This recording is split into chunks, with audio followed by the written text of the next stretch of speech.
I'm your host, Lashana, bringing you success, brought to you by Black Caucus. And sitting with me is the incredible Marsha L. Riley. I hope I'm pronouncing that correctly. You are. I brought her here today to have an intimate discussion on success and her success on this amazing children's book, which we'll be speaking about later on in the program. Also, issues within our African community in Trinidad and Tobago. So stay tuned and let's listen to this incredible story that I've heard is her life. So, how are you? I'm fine, thank you. How are you? I'm great. One of the things why I really wanted to meet with you today was based on what inspired you to write a children's book. Well, in fact, I wanted to write a book. I just knew that I wanted the stories to get out there. Mm-hmm. For me personally, mentorship has been the single most important thing in my life. Mm-hmm. A lot of times we see the success, but we don't see these stories behind it. Very true. And every single time I've sat with someone and they've shared their stories, their struggles, their challenges, mm-hmm. I knew what it meant to me. Mm-hmm. And I kept saying, your story needs to get out there, your story needs to get out there, because if it can do it for me, it can do it for everyone mm-hmm. else, or at least a few more. Very true. Very true. And that's where the inspiration came. And so initially I was going to write just a book, mm-hmm. but I also believe that the crucial time mm-hmm. is children. Mm-hmm. Not to say that if you're a certain way as an adult we've lost hope, but it's a little bit harder to change an adult. Mm-hmm. And so I felt that I needed to go a step further and start the mentorship at a children's age. A lot harder. As an adult. A lot harder. Psychologists will tell you, like 3 to 7 years old, after that it becomes progressively difficult, because the value system is between 3 to 7 years old. Mm-hmm. So even if you look at someone, like some people say, okay, but Marsha, you were inspired, at 18, 19 when you started to work. I said, yeah, but my value system was already there. Mm-hmm. So I was already working hard. I was already getting to work early. Mm-hmm. So that discipline and whatnot was already there. Mm-hmm. The value system is there. Mm-hmm. It's just a matter of teaching me what to do, what can be done, mm-hmm. how to go about business or whatnot. But if there's no value system, there's nothing to work with. Very true, and hence I always say that, fixing a broken child is a lot easier than fixing a broken man. Yes. Or woman. No, and it's also one of the reasons why the Black Caucus have a program called Swimming to Success, because it's not just teaching the children how to swim, but it's also teaching them life skills. Also teaching them the value of the dollar. Which I feel in our African community we really don't understand economics. We don't understand the power we have financially in Trinidad and Tobago, and we are allowing others to actually, take advantage. Actually, I use the word take advantage of our lack of knowledge. It's funny that you say that, because this term I've actually been to several schools mm-hmm. teaching financial literacy, and it was in primary schools, mm-hmm. The first lesson is need versus want, mm-hmm. and it's something very, very new, and this is standard 5 children, and they do not understand a need versus a want. They don't understand how to budget. Mm-hmm. I explained to them, I said, when you're getting $10, it's a lot easier, and if you learn how to manage $10, then when you're making 10,000 and 10 million, it'll become natural to you. But if you can't manage $10, when you're earning millions of dollars, you're not going to know what to do with it, and it's why we see a lot of millionaires go broke or spend it on junk, and it really isn't fruitful, or as fruitful as it should be if they understand money. Exactly. And someone once told me, Miss Annabelle actually said, if you only have $700, you shouldn't be looking at that as $700 and then $700 I could purchase the sneakers with. You should be looking at that $700 to see how you can make 7,000 out of the 700. Yes. Absolutely. I recently posted something on Facebook about the recession, and I was having a conversation. I said, people can look at a recession in 2 different ways.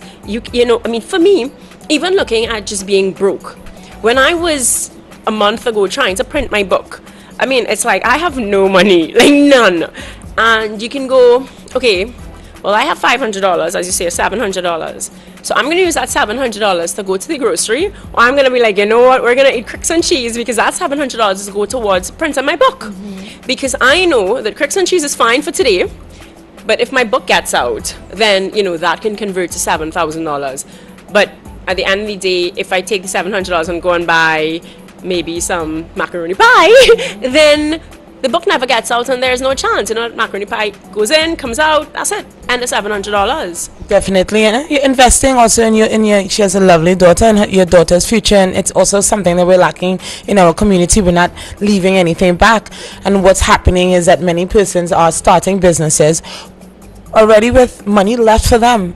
So they're already in the front of the line. So we must understand that we have to give our children the opportunity to, once they come of age, the knowledge to know what to do with it, one, two, but also the ability to have something left back for them, so they won't be in the back of the line or the middle of the line, but start in the same equal lineage as other persons. Yes, no, you're right. I mean, even something as simple as home ownership. I mean, I wouldn't tell you what I've grown up hearing, but so many people. I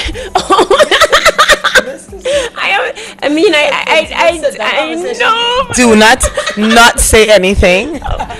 Well, I have had. I mean, my dad would say, I'm not buying a house for another man to live in, and these kind of nonsense conversations, right? But it's such, when you think about it, it's such a selfish thing, because and a lot of people have that view. I mean, I know a lot of people. I can tell you several people that I've heard growing up, they lost their first house in a divorce, so the second set of children, well, go fend for yourself, because my first wife and my first set of children take everything, so the second set of children, well, I ain't going through that again.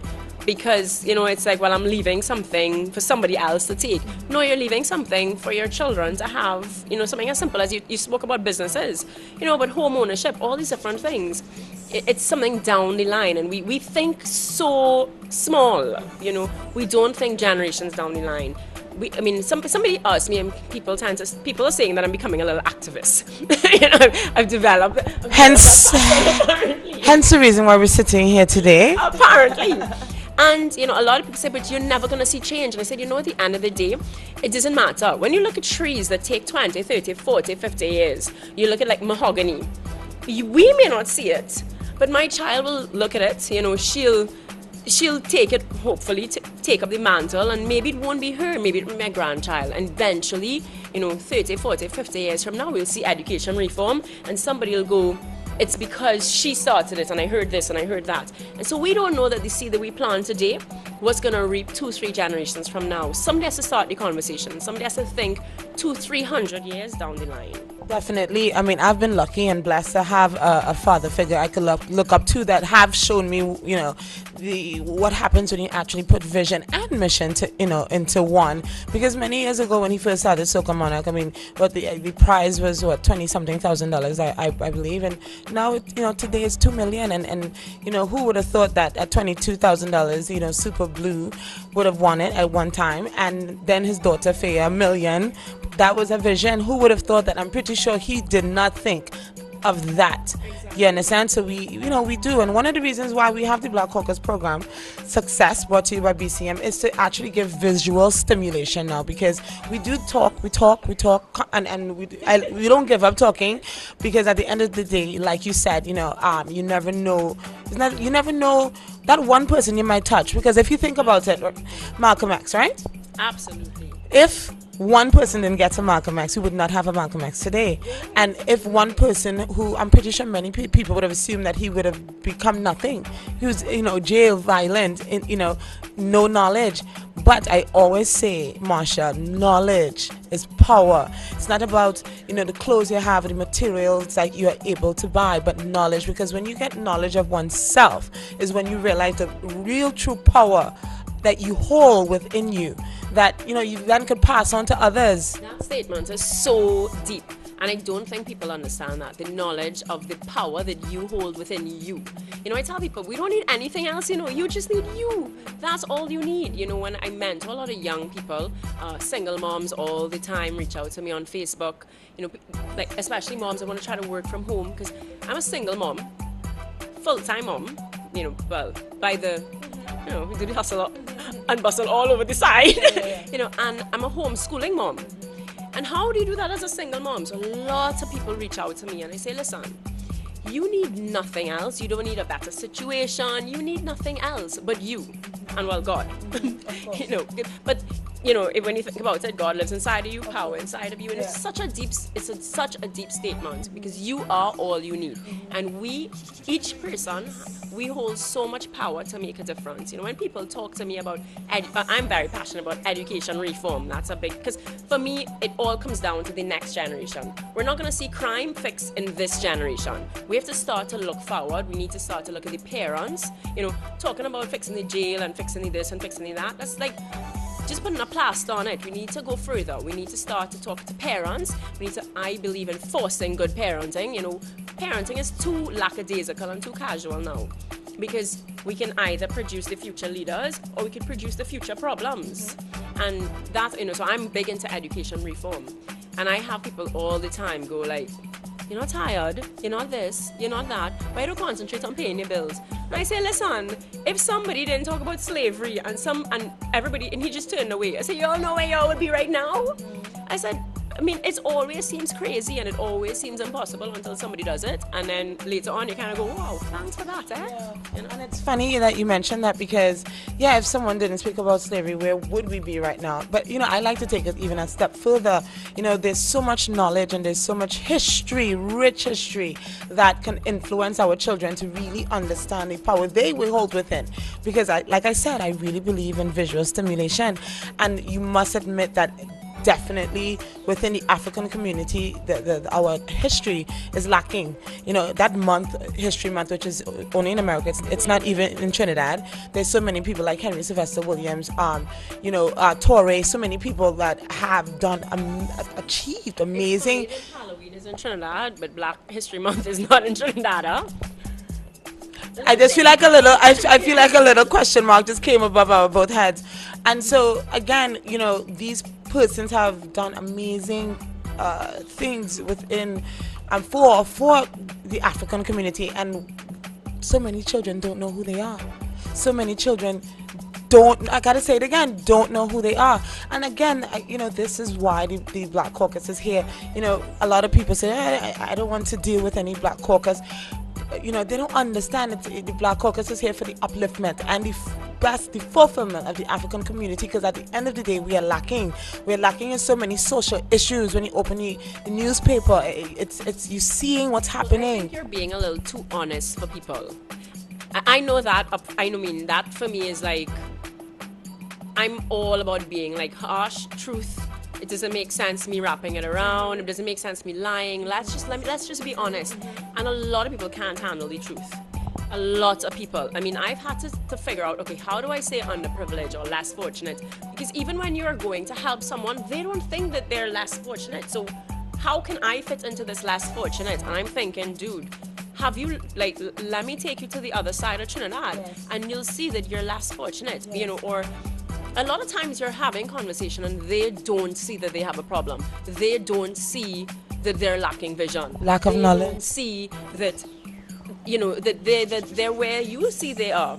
And so that's probably why the movement might get some challenge, you know, because they go, well, we just fine. How dare you come and say that we have a problem and we need to be fixed? And I think that that's a lot of it. Because, I mean, I get that all the time, you know, when I look back and I say, oh gosh, why are you buying this? Why are you buying that? Take the money and spend it somewhere else. Do this, do that. You know, when I took my daughter and when I put her into private school, oh my gosh, the backlash that I got. You know, do we feel like we're better than, you feel like you're better than them or than us and whatnot? It's like, no. But if you sit and you're really honest, our public school system's not, you know, it's not where it should be anymore. It really isn't. I mean, don't sugarcoat it for me, huh? But it's not where it should be. You know, I went through the public school system. Yes, great, no problem. But two things. When I look back, I mean, you look at it and not everyone, you know, struggled through or pushed through. And it's so much harder. I mean, and it's not that I want to make life easy, but I'd rather make it a little bit easier. You know, I don't want to have to deal with cursing in primary school, and I mean, it's really gone to me a little bit too far. Babes, not a little bit too far. You are sugarcoating it. It has not just gotten a little bit too far. It has gotten extremely, extremely violent. It's not, I mean, into a school, and I was teaching standard 4s and standard 5s, and they were using things like kill she and gangster she, and I mean, they were ready to fight. They were like, we could they didn't use the word fight at all, but I don't even remember what it is, to get a tennis ball, and I mean, this is the reality of what it is. And then you look at the SCA, they now do testing in standard 1. I mean, I know of schools that, 6-year-olds are doing lessons from 6 up. And it's just not what I want. It's just not what I wanted. And I mean, the backlash, as I said, it was like, why do you feel you're better than us? I'm like, hey, what? I don't think I'm better than you guys. And I would quite frankly like if all of y'all will come with me. But I'm going. Y'all could stay, but I'm going. The sad thing about it is, for example, the school Tranquility, right? Kwame Ture came from that school. And so many people do not know who he is. So what are we leaving our children to actually visualize and see and look up to and want to be like? You know what we're leaving them? Of course. And one, of course. And it also parents, because if the school system won't inject, but we live in an age, but Marsha, we live in an age though now of technology. When, for example, my aunts, on the news. Okay, so you've taken an initiative to have, and congratulations to you. But aren't you getting the same fight that I'm getting? Because positivity doesn't seem to sell as well. The front page of the news is always something bad. We have a Trinidadian in space right now. I mean, we've so many things. So many Trinidadians are doing positive things all over the world. So many Trinidadians are doing positive things here. Definitely. They're all coming from Laventille. And the funny thing is, they're all coming from these same at-risk communities. I had this conversation. They're not being put on the front page. I had this same conversation with Mr. Nathan, who is CEO of the Black Caucus, and he has a book called From Laventille to the Globe. He has traveled, he has stayed in Africa, he's lived in London, and he has a book out also. You should get it. Very educated, and he's trying to make he is making a difference. He's part of the Black Caucus movement, so of course he's making a difference. But one of the reasons though why they don't highlight it too is persons who do come out of Laventille, and let's keep it real since we're keeping it real, they themselves aren't making it their mission to say, I am from Laventille, I'm going to make a difference in my community. Many times a lot of persons, it's not maybe, Hans. They're trying to, it's just as the African and Trinidad's that don't like to be called African, because they don't like to be connected to that harsh and cruel time where what we went through in terms of slavery. So it's almost like if you don't remember it and you don't affiliate yourself with it, it didn't happen to you. You understand? And it's the same thing that happens with a lot of persons who come out to Laventille that's accomplishing amazing things.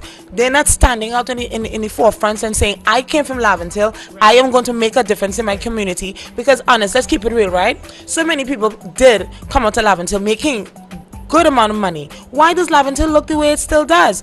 If everyone come together, pull together, right, and say, I'm going to make a difference in Laventille, you cannot tell me you wouldn't see a difference step by step by step. You're right. I do think, when you think about it, a lot of people, it took me, I'm 32 now, and it took me I think it was about a few months ago when I did the cover of Women's Express, and even then I had to tell her that I'm not really ready.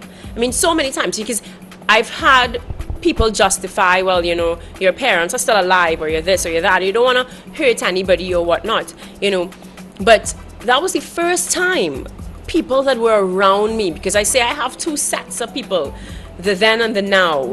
And it's very difficult, because when you've grown up in the not so fancy world, and then you reach to the a little bit more fancy world, it's difficult. And not so much, personally, me being ashamed, but nobody really wants to hear, well, that's where you came from, or, it's really like some kind of taboo. You don't discuss it. You're not walking around being proud of it. This is recently, a guy said to me, boy, if I knew you was a yardie girl. And I'm like, wow, you like, so would you not date me then? Or, and this is somebody saying that, to me, because I was, saying, well, that's where I grew up and whatnot. And to grow up now, I'm very proud of everything. I embrace my past completely. I'm happy to say exactly what I went through and where I've come from and whatnot. I'm happy to have come from where I come from. But you're right. I mean, that took me a long time to be like, well, this is where I lived, and this is this, and this is that, and take me for who I am. Because a lot of, even you just look at it as from a simple dating point of view. You know, you can't date like a guy from, let's say, Westmoreland, date a girl from Laventille, or, you know, it's not so easy, you know. And so, well, you go to St. Joseph, so you kind of fall by the way so that they could fit in, and you play hockey, and so nobody really notices. I mean, when I did that interview, the girl that did the interview actually played hockey with me, and she's, for years, you know, I played hockey for more than 15 years, and she had no idea. Because we walk around quietly struggling, we're quietly from the ghetto or whatever, and nobody knows, nobody has a clue. And so when you pull up in your car and whatnot, they assume that daddy gave it to you. They have no idea what you have gone through to get to where you get to. They Well, have no idea. on that on that note, no, what do you mean? No, on that note, we will be right back, and we're going to then get into actually where you have been, what you've been through, and how successful you are. And I'm very proud. No, seriously, I'm very proud that we're family already. And we'll be right back to get into it, should I say. Thank you for tuning in to the Black Caucus.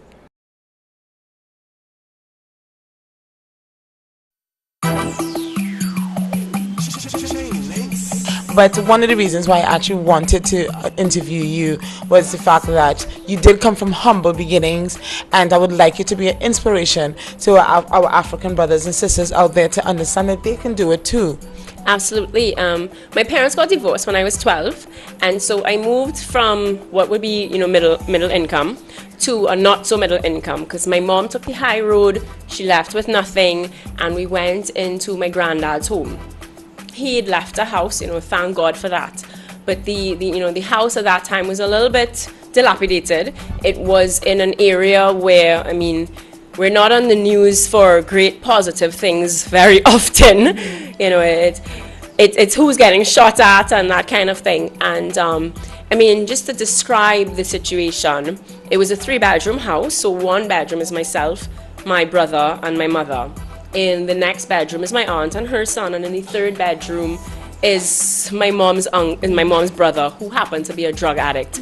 And I mean, living with a drug addict is not the easiest thing to do. You know, you put anything. I will always remember. There's a story that I hold on to so much, not in a bad way, you know, but my mom saved very hard and bought my little brother a bike. And I don't even know if he got to ride it, but you know, Christmas Day, you know, he went to ride it, left it. I probably went to use the bathroom, I don't know. And of course, come back and the bike's gone. You know, so we went through things like, you know, you put anything out, it's going to get stolen. You have to lock up your door and, you know, make sure the bolt on the door, you know, is good, because, you know, you could break in the door and whatnot. So, I mean, that in itself was a little bit challenging. Living, you know, in a room where when you're 18 and you're sharing a room with your brother that's 12, and the bathroom is sort of, when I say public, in terms of, I mean, everyone in the house is using that bathroom. So it really wasn't what I consider a healthy situation. And so I did move out of home pretty early. Once I got a job, I decided, you know, so most of my salary was spent on renting. I rented a room. But I guess for me, that was about the best thing that I could do, because, you know, when you're forced to pay rent and then the rent dissolves, then you go, this is not enough income, and you find a way to earn more, and, you know, and so to me, moving out was the first step. First step to your eyes being open to a reality that you can control. Would you say that? Yes, yeah.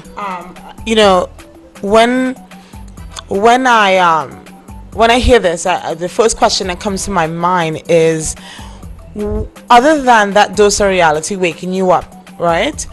What was that one thing, though, if you can remember, if any, that, you know, made you the woman you are today, that made that change in you to know that this is the path I want to go down?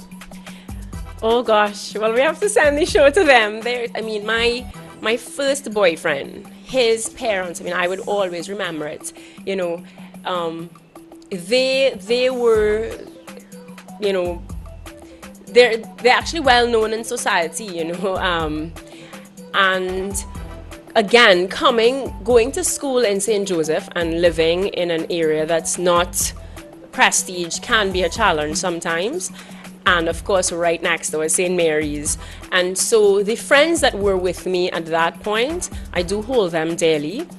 And his parents never said, well, look where we're going to pick up this girl and whatnot. They were not like that. They were very supportive. And of course, when you date someone like that, you go and you see another house, what that kind of house looks like, what a new car looks like, what it just looks like, Christmas morning, breakfast and lunch and whatnot, and you see more. And it's not that you want better to say you envy or whatnot, but it's visual stimulation. It is, and sometimes I guess maybe I do apologize too much, but yes, you want that because I deserve that. I deserve to have the big house in the gated community with the lovely picket fence, and I deserve the best. Right. Even if I can convert my own community into that, and you know what? Honestly, if I can go back and convert my neighborhood to that, I'll take the whole house there. I would. Well, I'll tell you something, and years from now you may say, LaShawna told me this once in an interview. You shall have that big house. You will have that big house, and you will go back into that community and make a difference. I feel it, and this hence the reason why you are here talking to me on Success, brought to you by BCM, because you have the understanding, you have the knowledge. We spoke, briefly about great people coming out of Lavent Hill, and I mentioned what differences they would have made if they came together and made a difference. But then again, if they had just stayed. Yeah. If they had just stayed in that community. But sometimes it's hard. I'm going to pick up. No, but I know sometimes it's. Go back because there's no way of me. Okay, you look at. Why wouldn't I stay? Well, first to begin, you go and you look at that point in time, you don't have enough money to say, okay, well, I'm going to find an apartment and fix it up in that area, or I'm a young 18-year-old girl. Is it wise to go higher up the hill and live by myself? So sometimes you can't necessarily stay, but absolutely, not right now, because we're back to broke, that's the story of business people. But when you get to that settled stage, would I absolutely want to go back one day and build a mansion next to my grandfather's house? Yes, absolutely. If I can purchase somebody's home, if they want to move out. But to be fair to some of them, it's not always possible. And at the same time, I have a daughter. God forbid I take her back because I have these noble intentions and somebody down there interfere with her, so they have to be careful. To be honest, very understood. Go back, especially now. Yeah, because I worked with factory workers. A lot of them were from Lavent Hill, and and I would say, no, let me drop you inside, and they'd say, no, you mad or what? So. For them, even sometimes I've heard stories of getting out, I will always remember some girls come into school and they look a little bit untidy and the teachers will say, well, why? So because we have to look like that. Like my clothes are too neat and whatnot, they'll beat us up because, we are already going to a school outside of the norm and whatnot. Well, then, you know what, though? Then those who have come out need to start focusing on Lavent Hill some more and stop depending on government to make the change, because government have came, government have gone, and Lavent Hill is still the same way. And I don't want to just only focus on Lavent Hill. At the end of the day, there's many African communities, many public schools that are filled with our African children where the doors are falling down, where, for sure. Finding, hearing persons spent $258 million on things that did not benefit the African community at the end of the day. And these are things that we need to focus on, and we need to unite and come together and understand the power that we have in numbers, and not just sit around and blindlessly and hope for the government or persons to do it for us. We need to start loving. About the first person that I've heard speak like that, because even I tell people all the time about being together. all the other communities seem to get it together. Yeah, it's And they when firmly we work together, yeah. it's gonna work. They you know. firmly follow nepotism, and I am one for nepotism. No, I am one for nepotism. I'm not. I have nothing against it. The only thing I have against it is that we are not using it. You know, a guy once told me, you want to be a businessman, just look around you at the businesses that's working and tweak it and take a page out of that person's book and use it to what the ability that you yourself have, that you can, to do it. And I don't know if I'm making sense. Like, watch what one person have done, tweak it and use it, and it will work, because it's showing you it does work. Yeah. I mean, right, well, my foundation, one of the schools that I went to absolutely touched my heart. I mean, when we left, it was me crying, them crying, everybody crying, because I'd gone into, it was 11 till girls, and that was one of the most out there schools in terms of moving into because all the schools that I was teaching, were public schools, and they weren't like the best performing public schools, but that one would have been a little bit on the lower end, and the response when I walked in showed to me the gap. We really live in one country, but two completely different ends of the world. Reality. Jessie went with me, and she's lighter than I am, and we both speak with accents that aren't the Trinidadian. It's more like a kind of a West, they call it the convent accent or whatnot. And they were like, y'all from America? Because, well, Trinidadians don't speak like that. No, that's not true. In fact, if you go around, we have several different accents in Trinidad, southwest, northeast. And then it's like, but she white, and they were genuine. And it's not that they didn't think of us in any ill way. It was just, this is different. We didn't realize it. We even born in Trinidad, and it showed just a huge gap just with that. It's like, wow, how can we have reached so far that one community isn't aware of the other community? How could we have gotten so far? And when I told them, they asked what school did I go to, because of course, they're ready for SEA, it's like the standard fives, and they're getting ready for SEA. So for them, it's all on their mind, like what school you went to. And there's one girl in the class who wants to go to St. Joseph Convent. And so of course we immediately connected, because she wants to know, how and whatnot.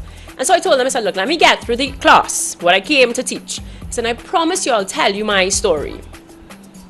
And those girls, they were rough and tough.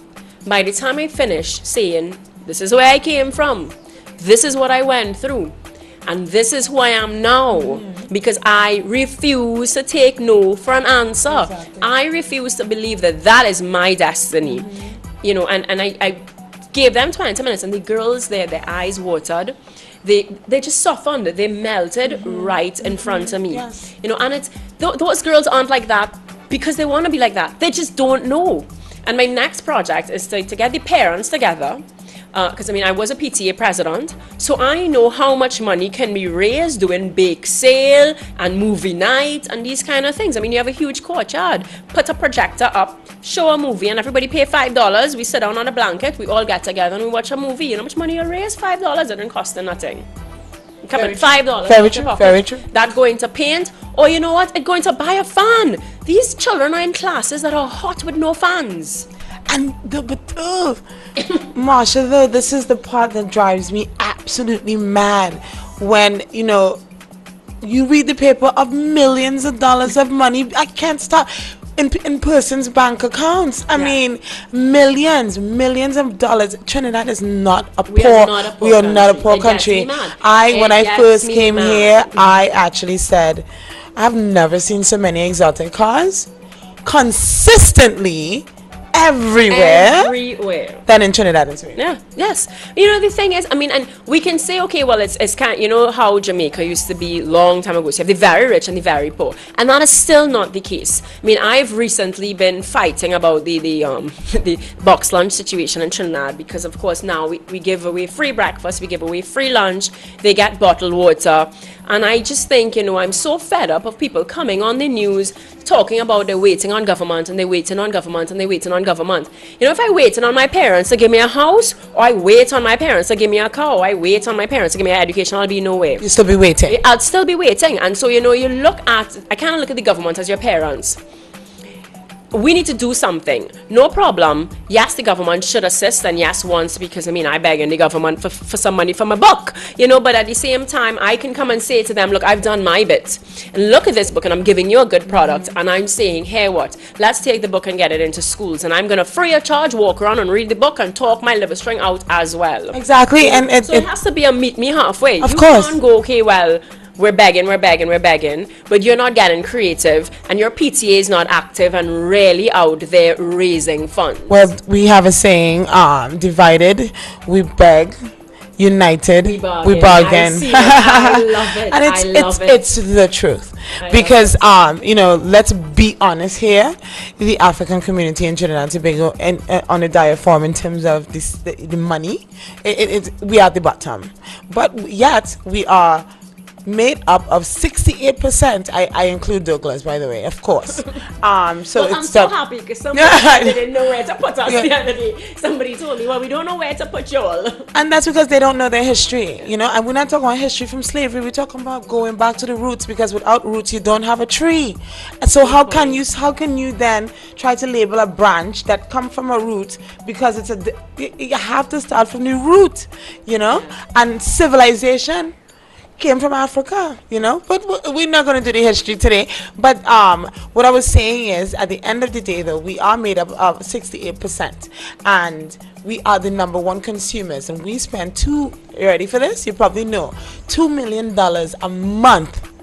We spend $2 million a month in the African community. Right. Our dollars last 6 hours. Please tell me what is wrong with that.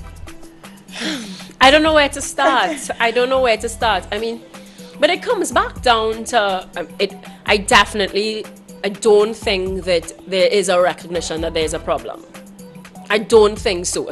Just off of my Facebook conversations, and I don't know where people find me, but it's never been people I know, but these threads go back and forth so much so sometimes I have ministers and all calling. And Marsha, let's be realistic. If you have a community that's spending $2 million a month, would you want it to be recognized? Let's be realistic. If people are handing me their money, they're paying for my Mercedes, they're paying for my big house, and I have nothing to do? Yeah. Come on.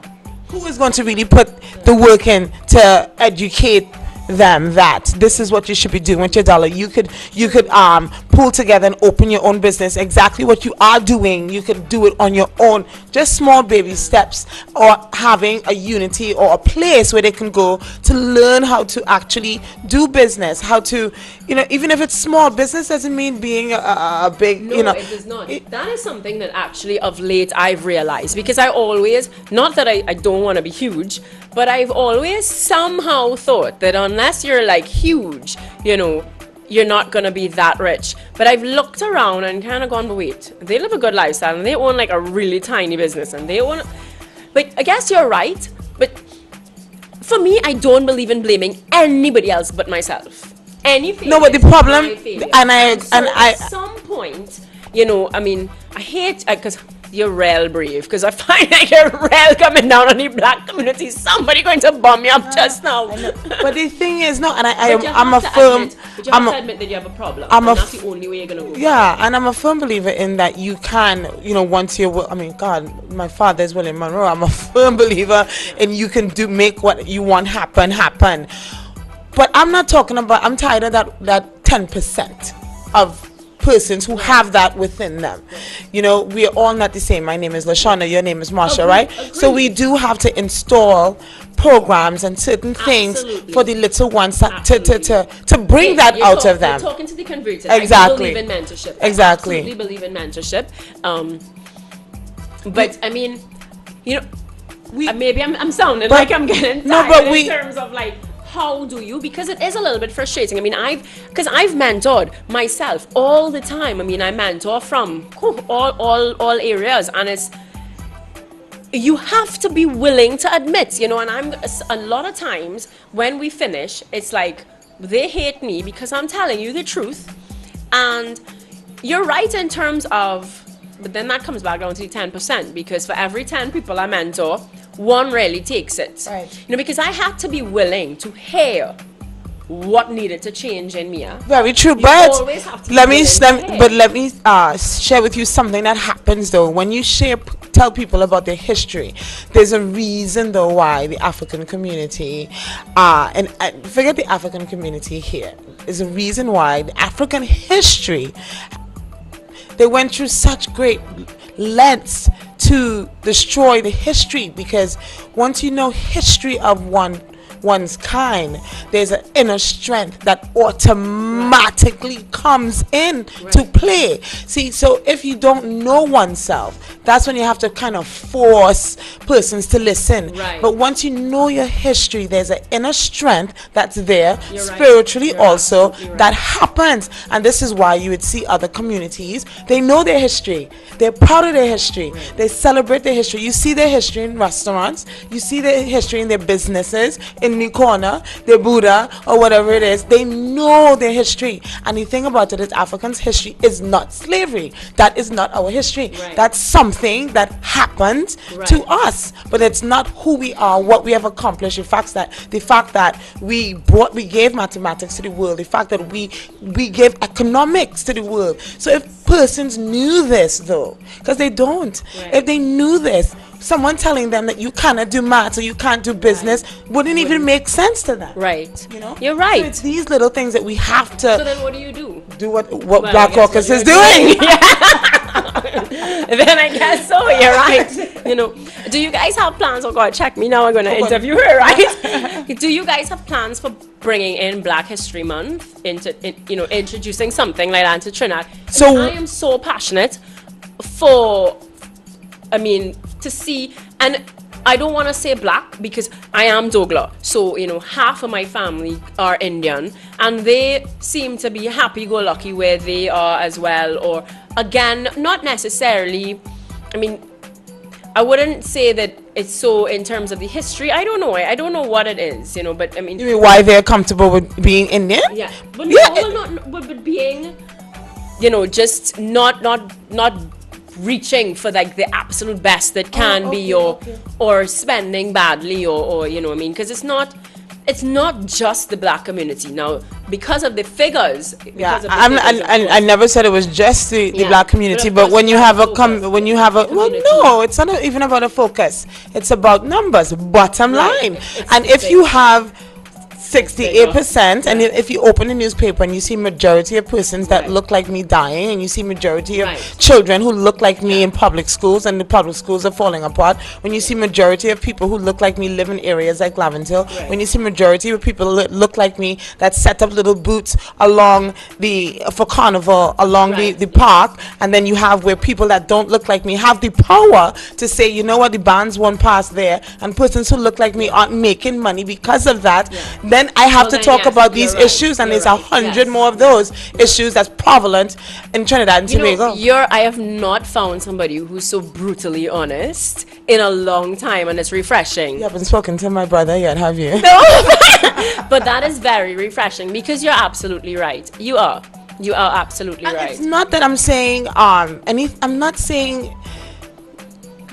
saying love. We need to love, actually, but we need to love us a little bit more. We're hating one another so bad, and you see it in the news, and you see it on the television, and they're not making it up. It's there. It's prevalent. We're not prideful people as we should be, based on the fact that we do not know who we are, and we're allowing media to actually identify who Africans are, and that is not who Africans are. Love and hip hop is not who I am. It's not who my father was. It's not who my great grandfather was. So what we have to do. I said that to you in the beginning in terms of our own local media. The front pages every single day says to these young children that my community is about gangs, and my community is about murder, and my community is about bad parenting. And if we were to really go and do good reporting and find so many success stories, because at the end of the day, if what you have you do realize you're on Success brought to you by the Black Caucus, right? but you guys, maybe then you need to have your own newspaper too. But it's very next up. All right, because it's very frustrating. I mean, and I want, for me now, I want you guys to become very successful, because I tell people all the time that on the front page needs to be success stories. Exactly. We need to start to create positivity in Trinidadians, because then when you start to believe that, oh my gosh, this is what we've come from, just like what you're saying, we need to have a pride. I mean, this is for me when I send the proposals out, for me it adds to patriotism. We need to know where we are, what we've come from, what we've produced. And I know that 365 days a year, we can find somebody doing something good somewhere in the world that's from Trinidad, and we can put them on the front page. And if we did that every single day, it'll go down. Crime will go down, because children will now have something to look up to, other than, and there's a psychology behind that. If you're around negative, that's all you're going to produce. We need to become positive. And so, you know what? I wish you so much success, because we need more positive media. We need, get that newspaper going quickly, make it a huge success, so that I could tell people, you see, positivity sells. Definitely. Success brought to you by Black Caucus, and we're sitting here with Marsha L. I'm going to start saying Marsha L. And I want to talk about the book, the idea of the book. The title is If I Can, You Can Too. Where did that come from? Well, initially, 2 years ago, it started off as Make Sense to me, because it was supposed to be 8 books. Because I wanted to go down the road of something called the multiple intelligence theory, and I was going to link the heroes to their natural intelligence, because we tend to think everyone's, like if you're into sports and you're not as smart, but it's not that you're not as smart, you're just smart differently. But we were getting some trouble in terms of funding and getting it out the way that I envisioned, and so I decided, you know what, we just need to launch. Because to be fair to corporate Trinidad and Tobago, no one knows who I am, no one knows if, it's just a pipe dream and she can't do anything. So I need to prove that this is what we can produce. So we said, all right, let's have a debut book. And so, just based on the stories, and the stories kind of said, well, look, if I can, you can too, because you look at where these people came from, and, Keyshawn, literally, he had to, for him, and that's not in the book, because I didn't want to give away everything in my first book, but he sold crab 2 days a week, just afford to go to school 3 days a week. And at 20 years old, driving a Benz, right? So are you selling crab 2 days a week just to go to school 3 days a week? Are you so badly off? So if he can do it, you can do it too. And that's really, the title kind of was like, why reinvent the wheel? Why be too creative? Because I wanted the title to say exactly what it was, If they can do it, you can do it. Definitely. Yeah. And sometimes I'm a firm believer in, if you keep it simple, then the message is just a lot clearer sometimes, versus, trying to be, and the name of it is perfect. If you can do it, I can too. Yes. And last question about the book though, what has been the feedback you've been getting from persons about the book? Well, I think the feedback has been absolutely incredible. It's actually only been out 2 weeks. I had a book fair last week, Wednesday, and so I literally ran and got the books, begged for it to be finished printing. So it's like, I need to get this book out for Christmas, and within 2 weeks, the feedback has been absolutely incredible. And I knew that it was a good product, so I knew once I got it out there, people would see that it's a good message. Now actually through the book, and within 2 weeks, we were able to fund a Christmas camp.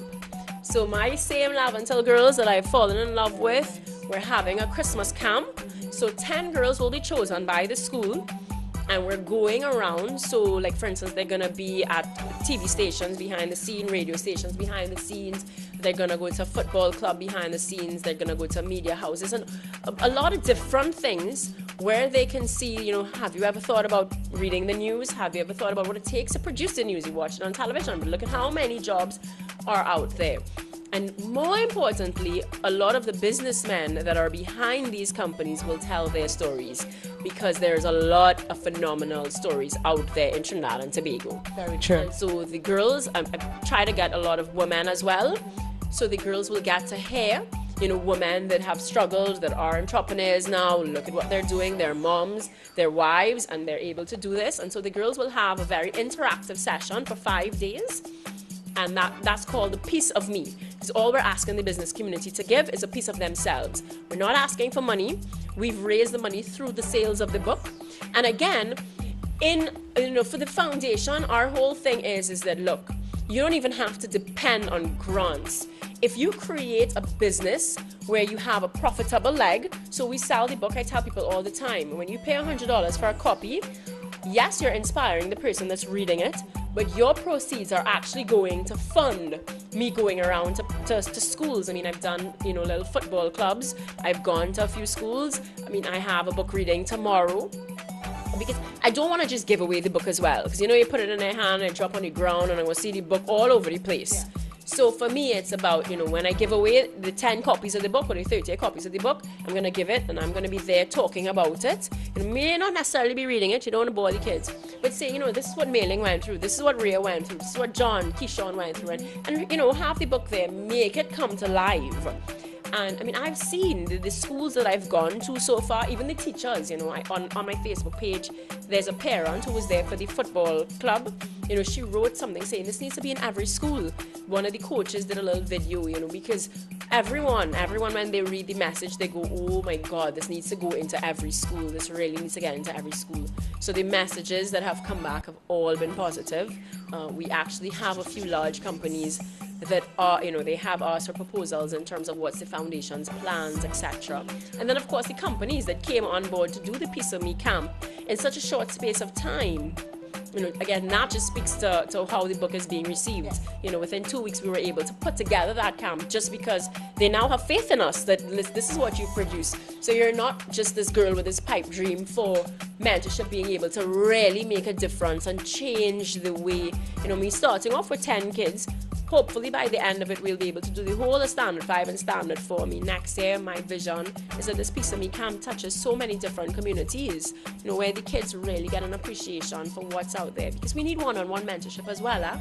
We need that, where kids know, I go and I tell them, this is what I've been through and you can do it too, I promise you.